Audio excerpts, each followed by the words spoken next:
Right now, we're seeing a sentiment score of plus 0.01 alongside a momentum of minus 0.85 for the world topic. This unusual combination suggests a significant bearish sentiment despite a slight positive score.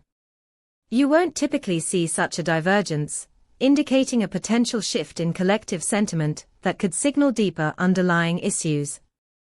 Our API returns comprehensive sentiment analysis, including nuanced insights from 20 semantic clusters, allowing you to drill down into specific topics or sentiments driving this anomaly.